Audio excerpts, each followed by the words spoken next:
Bienvenue sur Bonjour America, je suis Audrey Mazins. Tout de suite, les nouvelles du jour. Allemagne. Attaque à Berlin sur un marché de Noël. Un poids lourd et sa remorque ont foncé sur un marché de Noël près de la Breitscheidplatz, dans le centre-ouest de la ville.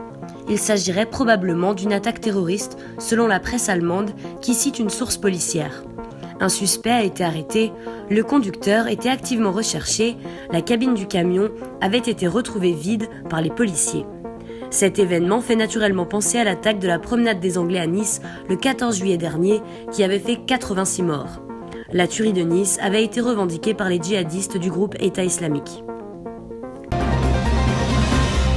États-Unis, Trump, une équipe à son image. Donald Trump a cassé les us et les coutumes de la politique américaine et fait mentir ceux qui prédisaient qu'il rentrerait dans le moule.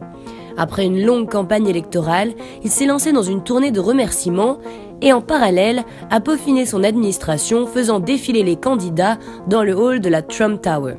Les vainqueurs de ce casting sont à son image, pour la plupart des hommes blancs, âgés et fortunés, des hommes d'action à défaut d'être des hommes de pensée. Pour résumer, une équipe patron. Et le patron des patrons, c'est lui, Rex Tillerson, 64 ans, ancien PDG d'ExxonMobil, l'une des plus grandes compagnies pétrolières du monde. Il est entré dans le groupe en 1975 et il détient plus de 200 millions de dollars en actions. Tillerson est par ailleurs un proche de Vladimir Poutine. Il s'oppose aux sanctions prises contre la Russie suite à l'annexion de la Crimée.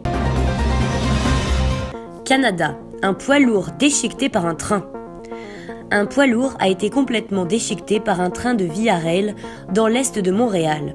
Par miracle, on ne déplore aucun blessé. La collision a été extrêmement brutale. La cabine a été heurtée de plein fouet par le train et a été traînée sur plus d'une centaine de mètres. La remorque, lourdement endommagée, est demeurée sur les lieux de l'impact. Une enquête a été ouverte par la police de Montréal pour tenter d'établir la cause et les circonstances de la collision. Suisse, 3 blessés par balle dans un centre islamique. 3 personnes ont été blessées par balle dans un centre de prière musulman, non loin de la gare principale de Zurich en Suisse. Selon la police locale, le tireur, masqué et âgé d'une trentaine d'années, est entré dans le centre où se trouvaient plusieurs fidèles sur lesquels il a fait feu au moment de la prière.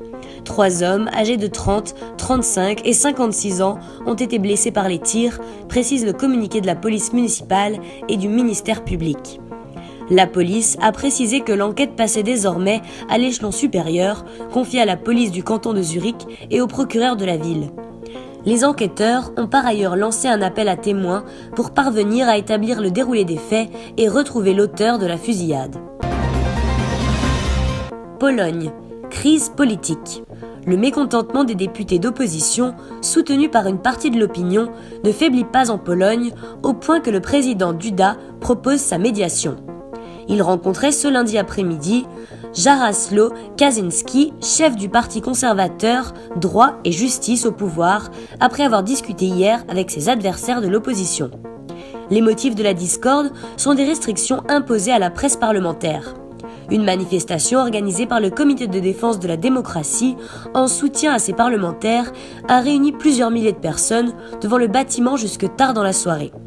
À Cracovie, des manifestants ont tenté de bloquer la voiture de Jarosław Kaczyński alors qu'il se rendait sur la tombe de son frère, l'ancien président Lech Kaczyński. Merci d'avoir suivi notre journal. À très vite sur Bonjour America.